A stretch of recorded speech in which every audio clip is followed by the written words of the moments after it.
First things first, a lot has been made about your sparring session with Boots, with Boots Ennis. How did that happen? What happened? I cannot say much, but he called us and say if he can go and sparring with me and everything. I say, of course, right? A fighter like me, we always want great sparrings because there is the thing, right? And I have history with the family because 14 years ago, his older brother helped me for Sugar Shane Motley and Alfonso Gomez. So it's Derek Ennis. So he helped me. So he was 14 years old at that time, by the way. And it was good, very good. And I'm very grateful with him because he made that time to go and give me a good work. Was he there to be your sparring partner to get you ready for Crawford? So was he imitating Crawford's style for you, or he was just fighting? No, he did his thing. Oh. He do both guards too. He switch and everything, and helped me really good. I think about the kind of fighter you've been. You're a very well-rounded fighter. But early in your career, I used to think about you like James Toney. Good puncher and all that, but really very slick upper body movement.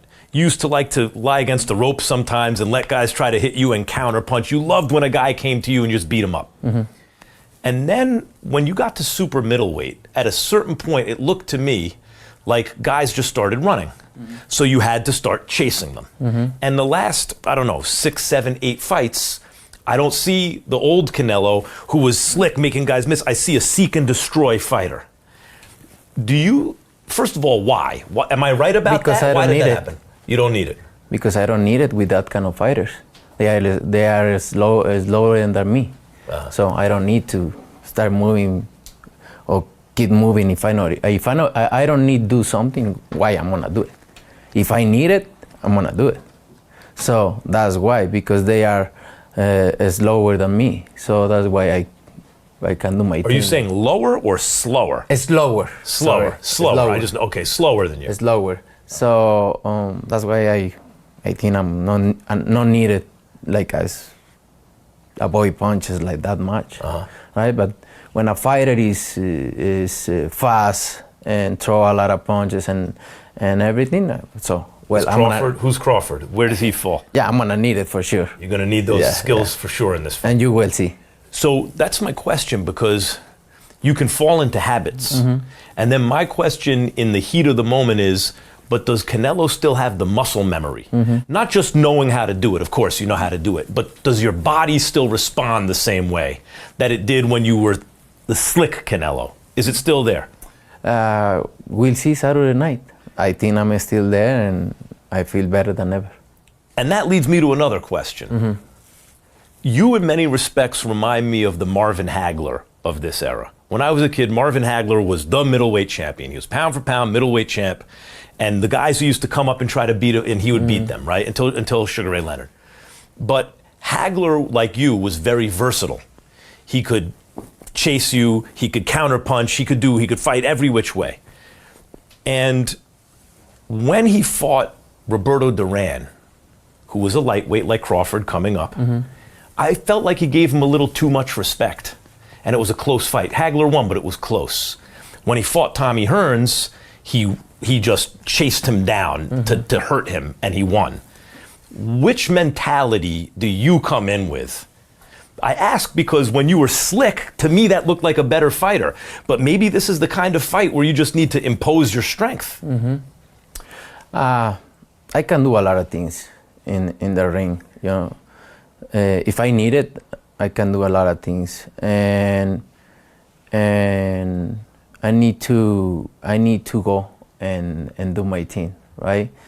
Obviously, I need to be intelligent, patient, but I need to go and put everything I got. There's also a long history in boxing of guys moving up, and the bigger guy has choices to make.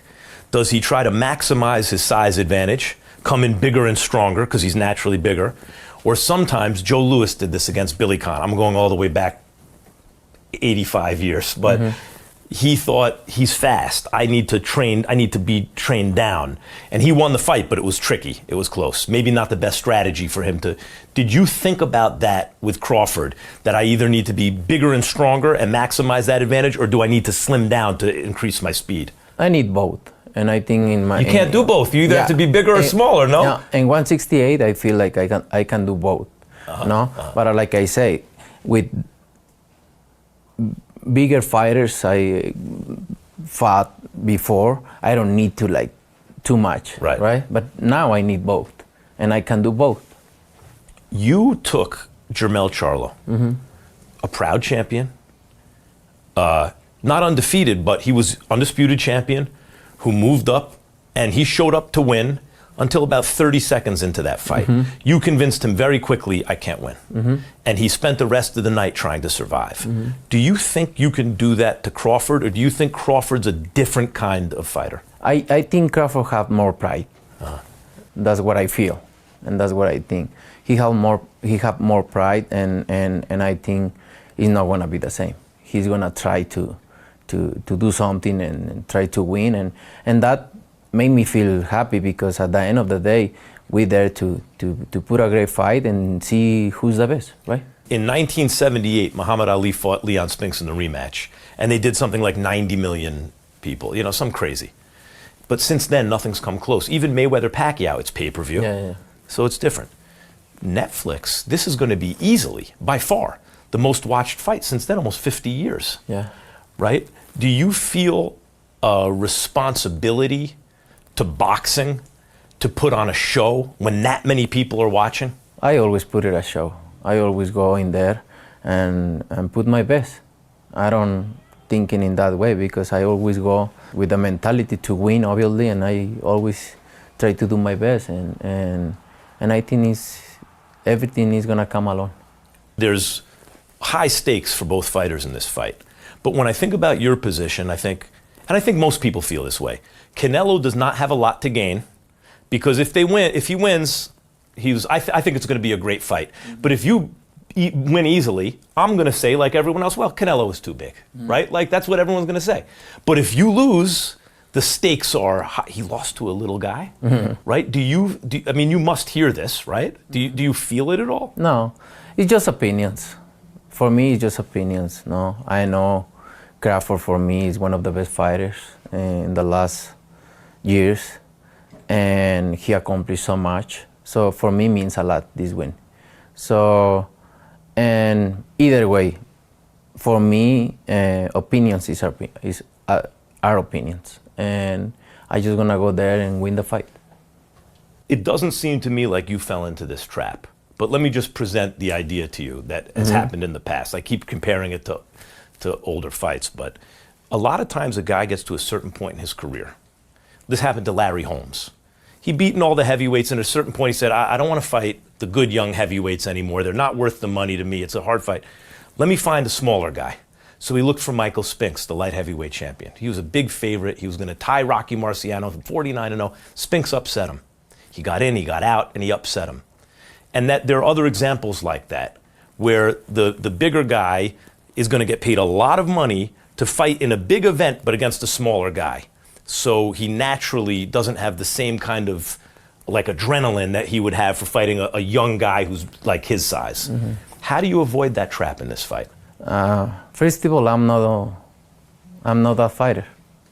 So I'm Canelo Alvarez, and I don't think in that way. I'm just gonna go there and win the fight, whatever way, knockout or decision. My mentality is just win the fight, no matter what way. And like I say, thinking about people, if they're gonna be happy or not, it's not my problem. For me, the most important thing is win. But there must be, or you tell me if this is true. Tell me if it's true or not. There are some fights that are bigger than other fights. There are some fighters that motivate fighters more than other fighters. This goes for all athletes. I don't care who they are. Very few are the same for every fighter. What kind of challenge does Crawford present in terms of the best version of Canelo? Big one. Yeah. For me, it's a very important fight to win. So I have that combination for this fight, this motivation and my discipline I ever had in my life, my whole career. So discipline with motivation, that two combined is very good. I got to tell you something. I haven't interviewed you in a long time, right? Because since the HBO days, you're English. Oh my God. Oh, thank you.